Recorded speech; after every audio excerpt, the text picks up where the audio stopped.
Hi guys, how you doing? My name is Crystal and I live in Rochester. My mum Jennifer lives in Chatham.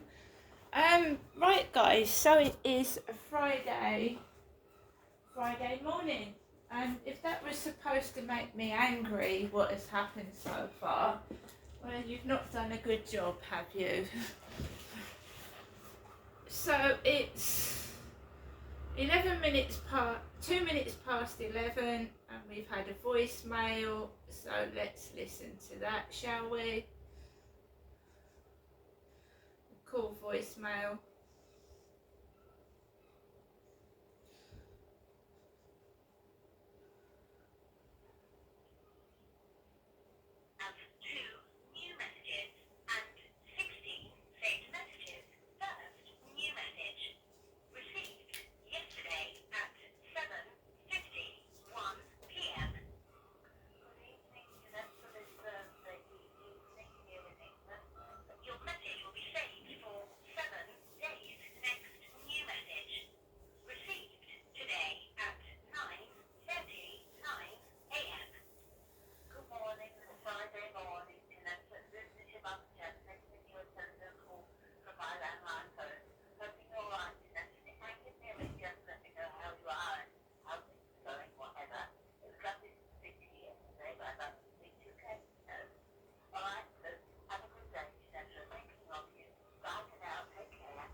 Right guys, so after I got off the phone to Overdale Solicitors, the cleaners came into the building and started cleaning it. We've got a gentleman with glasses, I don't know, he's messing with the fire extinguisher, the water pipes within and outside the building. And when I went into the bin store to throw my rubbish out, there was pipes in the bin store, so it looks like they're checking the water and the you know, for when there's a fire, you know, I think there's water hydrants or something, I don't know, I'm not into all that, but we've got men in the building. So when I look at what's happened, somebody's funny sense of humour. The guy upstairs is short and stocky, his hair is balding, so he's short and big. So the Ocado guy looked like a funny version of the guy upstairs. Really hilarious, very, very funny. Absolutely hilarious. I'm a woman living by myself. I had the fright of my life this morning. If that was supposed to make me cross, it hasn't. It hasn't made me cross at all. I find £11 in my bank account. I've rung Overdale Solicitors. They're giving me 60 days to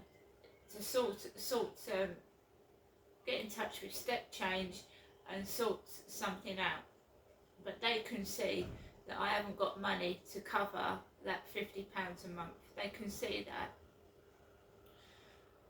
The stuff that I've got on Temu was credit.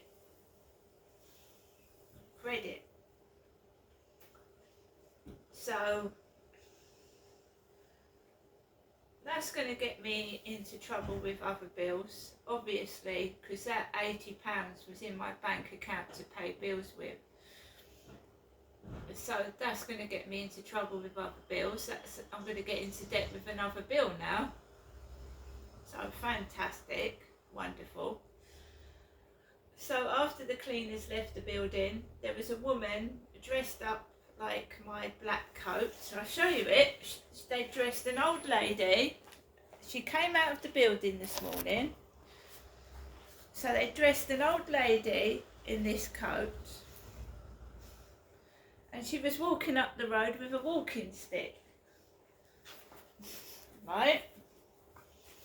At the moment, I don't have a walking stick. Because I said that the lady that questioned me at Overdale Solicitors said, "What's wrong with you?" I told you I believe everybody's listening to my conversations, which is completely illegal. It's illegal. So when they get caught, they go to prison. Spying on someone's intimacy and private conversations is illegal. They go to jail. They will get caught. Because I'm proving it. I'm proving that my conversations are being listened to. It's not madness at all.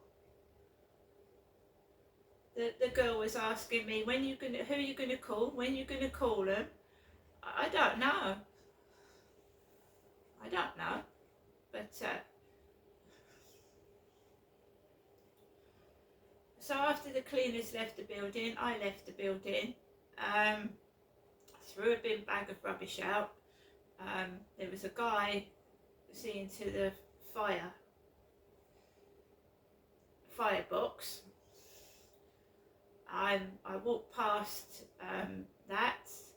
I walked onto the path. It's extremely busy. There's people absolutely everywhere now. I can't move for people. So I can't have a nice quiet walk anymore. There's people everywhere. Wherever I go, there's people all over the place. And Max is I think he's anxious just as much as I am. And we just wanted to walk, and we couldn't really walk, but we did. So I walked along the path. There was people behind me, there was people in front of me, and I carried on walking, and there was a group of about 50 school kids walking up the path with their teachers. So I couldn't walk past 50 kids with Max. So I started to walk into the road, and a van proceeded to turn around the corner. So I just stood on the path and I waited for the kids and the teachers to go past. And then I walked down the stairs and I walked towards the co-op. There was a nice good looking guy with a small dog. I walked past him. There was an Ocado lorry with a white male, an attractive white male in the front seat. I wasn't cross, I wasn't angry, I wasn't upset.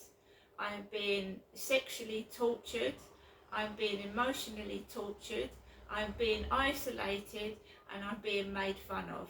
And I did not lose my temper once. I didn't lose my temper once. I've got endometritis, and I'm not looking for anybody. It's like a comedy, like the 40-year-old virgin. You know, he's not getting any sex. He's not had sex since he's 40. He's not had sex. The 40-year-old virgin. Watch that film, and the lengths they go to try and get him to have sex with somebody. Watch it. Now I'm a woman, right? I was married for 18 years. So I've had sex. I know what sex is all about. I've had sex. Sometimes it's not worth the bother. It's like 3 seconds and it's over. So I don't give a fuck, basically.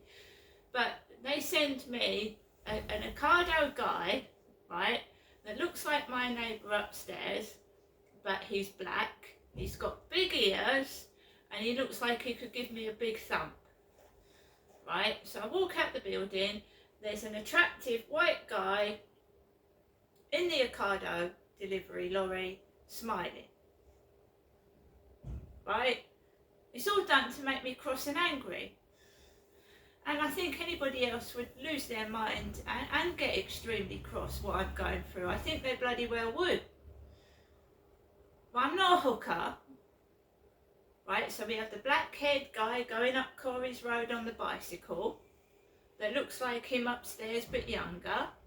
So he's riding up and down Corey's Road on his bicycle.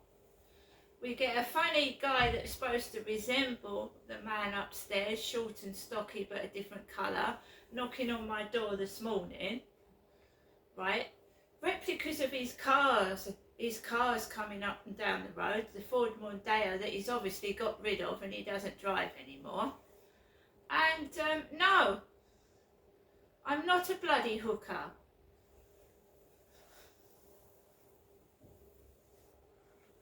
And I never have been. So I've been married. I decided to leave my last relationship because my last boyfriend was treating me and my pets like shit. So basically I'm happy by myself.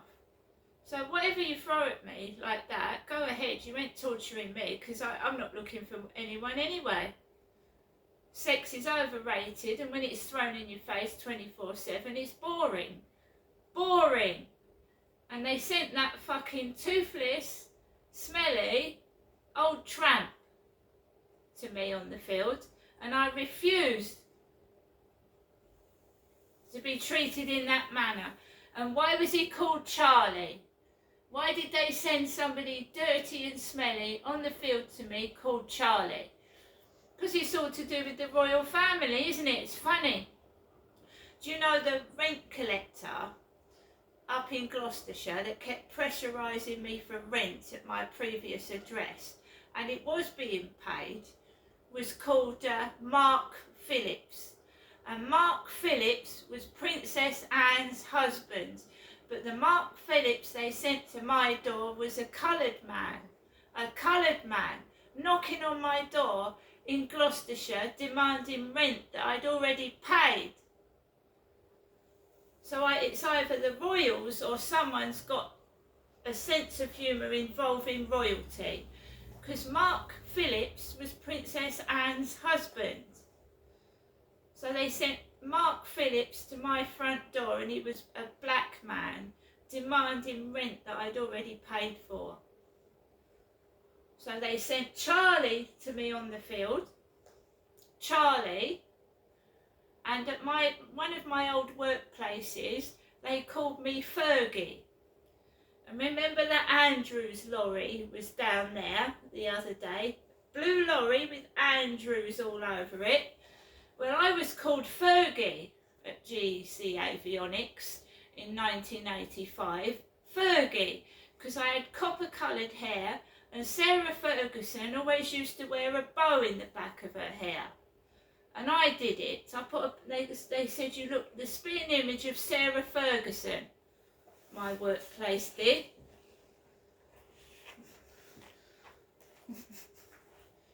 She's been going on far too long. It needs to stop. Do you know all my workplaces, I was sexually abused at my workplaces when I was 16 years old. I went on a youth training scheme when I was 16. I was forced to work for a pittance, £27 a week for a 9-to-5 job back in 1985 and 1986, right? I've been exploited and abused, and it's going to stop. Do you hear me? All they did when I was 16 years old was talk about sex. Sex. Kids themselves coming out of school, going to college with me, trying to embarrass me about sex. I had to go to the boss and refuse to work there. I told him straight, I said, I'm not being fucking sexually abused in this building. What? I said I told them what they was doing, trying to sexually embarrass me, sexual harassment when I was 16. Went to the boss and I said, I'm not working here. And he said, well, you'll get the benefits onto you. I said, I don't care. I'm not being sexually abused in a workplace. And I was 16 and I stood up for myself. So they put me in another placement. Somebody's got a warped sick sense of humour involving royalty and sex. And they're fucking psycho. Now you fucking leave me alone, or I will defend myself or report incidents to the police and keep doing it. Get your fucking hands off me. Leave me alone.